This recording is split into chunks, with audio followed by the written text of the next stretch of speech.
Bon, on peut commencer notre séance de cet après-midi avec un grand philhellène, Christophe Lediglio.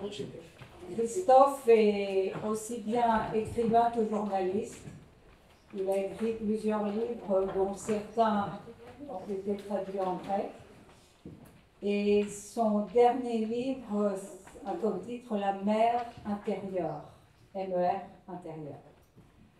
Christophe va donc nous parler non seulement de ses livres, mais aussi et surtout de son amour pour la mer. Je ne veux pas trahir cette biographie et ses secrets, mais je crois qu'il vient du nord de la France, du Havre, et il est amoureux de la mer, comme de la mer, l'océan, comme de la mer Méditerranée. Je vous conseille à vous tous qui aimez la Grèce, bien évidemment mer intérieure, mais aussi son avant-dernier ouvrage qui s'appelle Trouver refuge.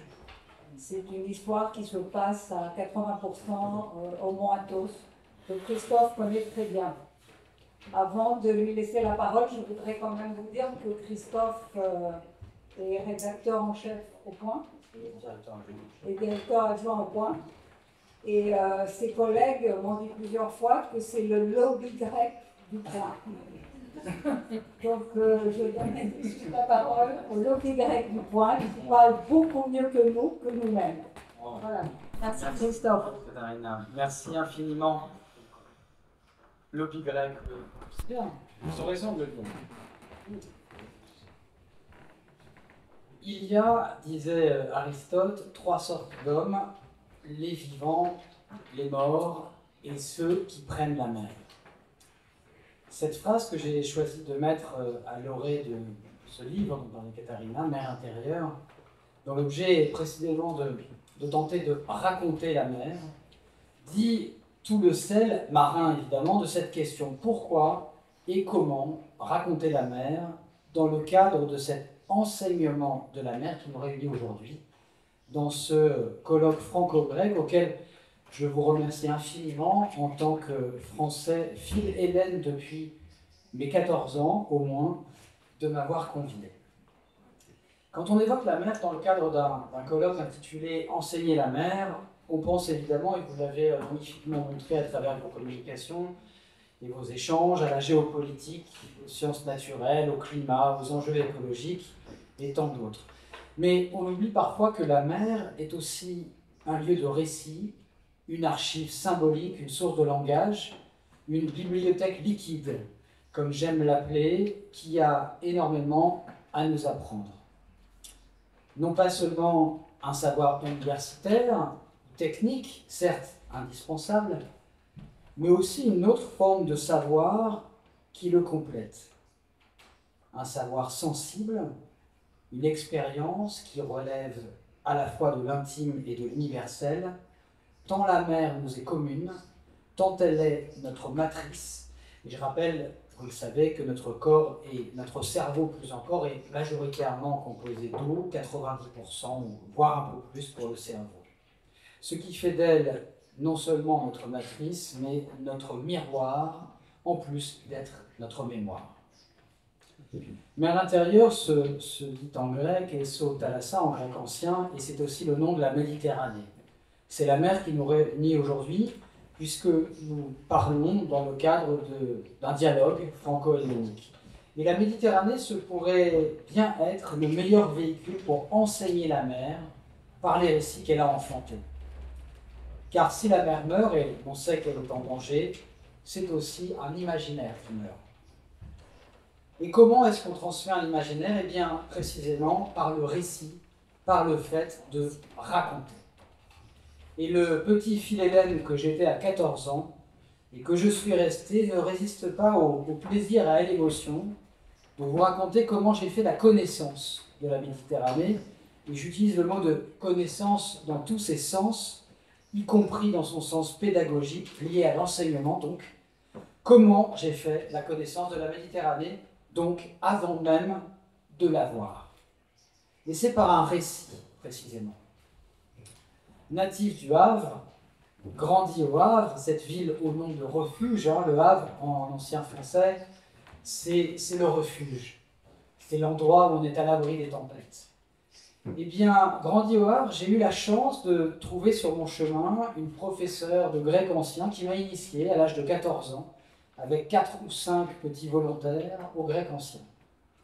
J'y consacre un chapitre de Mère intérieure où je paie mes dettes aussi à cette professeure de grec ancien.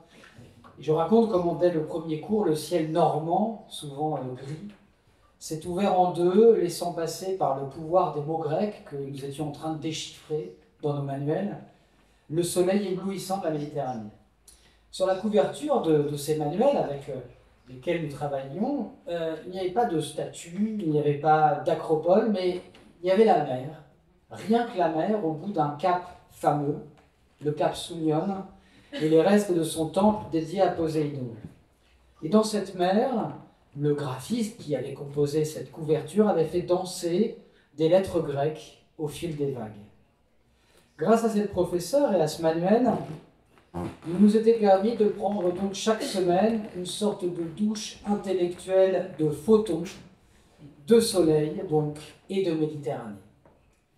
L'une des premières leçons qui m'a été dispensée cette année-là m'a propulsé avec mes petits camarades aux côtés de soldats grecs épuisés en 401 avant notre ère. Ils sont seuls dans un territoire hostile, la Perse. Ils affrontent le froid, la faim et une guerre fratricide qui ne les concerne pas. Ils sont perdus loin de chez eux, démoralisés. Quand soudain, après avoir parcouru plus de 3000 km, guidés par leur chef, le philosophe stratège Xénophon, ils aperçoivent enfin la mer. Pour eux, c'est l'autoroute vers la maison. Les larmes aux yeux, ils lancent ce cri qui se répercute d'homme en homme jusqu'aux oreilles de ceux qui, à l'arrière, ne la voient pas encore. Talata, Talata, pardonnez l'accent. La mer, vous avez reconnu l'Anabase de Xénophon. C'est l'un des plus beaux récits dans lequel la mer est le synonyme d'une issue vers le foyer, un chemin vers la maison. La mer est en effet ce qui nous ramène constamment à la maison. Le grec ancien, vous le savez, vous savez mieux que moi, a plusieurs mots pour dire la mer. Il y a Pélagos, qui a donné en français pélagique, il y a Als, qui a donné halieutique, il y a Pontos, qui a donné par exemple l'Hellespont, autre lieu stratégique.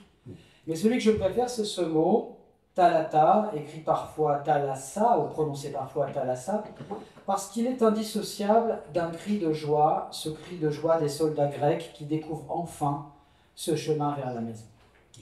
Et ce mot, quand on le répète plusieurs fois en murmurant, Thalassa, Thalassa, avec ses A ouverts qui agrandissent l'horizon et ses sigmas qui glissent comme une nageoire file dans les flots, eh bien, en le répétant plusieurs fois, on finit par entendre le mouvement même des vagues, incessant, apaisant, et c'est déjà une belle leçon.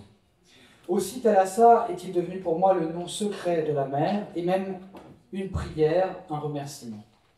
C'est donc par un récit, l'Anabase, qu'on m'a d'abord enseigné la mer, Méditerranée, comme un espace familier, quelque chose qui nous ramène chez nous, à notre havre personnel. Oui, c'est par un récit qu'on m'a enseigné la Méditerranée, de la même façon qu'on m'a enseigné la mer qui borde mon pays et ma région, ma Normandie natale, et puis les mers tropicales, les océans qui sont bien au-delà, encore par des récits. Mon grand-père était ouvrier sur les chantiers navals du Havre, il réparait des bateaux sur lesquels il n'embarquait jamais. Mais il connaissait tous les récits de pirates, de corsaires, l'île au trésor, les mémoires de Duguay-Trouin, qui était un corsaire fameux. Et il m'a transmis cette passion sous la forme de récits. Il était un peu mon aide particulier. Mon grand-oncle, lui, était imprimeur sur le France, le plus beau des paquebots qui contenait dans son ventre une imprimerie d'où sortaient programmes et le journal qui apportait à l'équipage, aux passagers, les nouvelles du monde terrestre.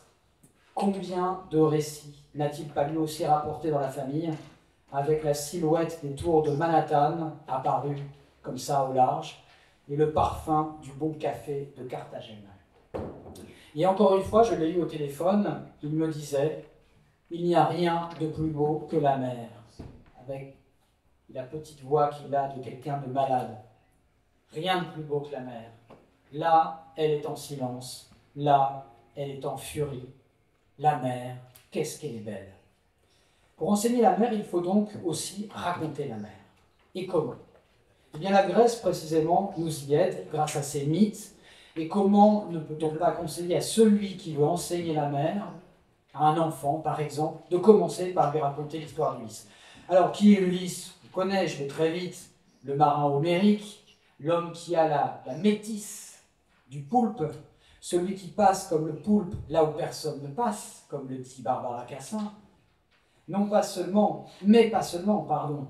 Ulysse, c'est celui qui sait que les sirènes ne promettent pas seulement un chant mélodieux, très beau, à celui qui les écoute, mais que ce chant promet la connaissance totale. Nous savons tout ce qui a été et tout ce qui sera, disent les sirènes chez Homère. Ulysse, c'est celui qui refuse l'immortalité que lui promet la nymphe Calypso en sa grotte sensuelle, car il préfère vivre une vie d'époux, une vie de père, aux côtés de sa famille, et transmettre à Télémaque peut-être le secret des sirènes.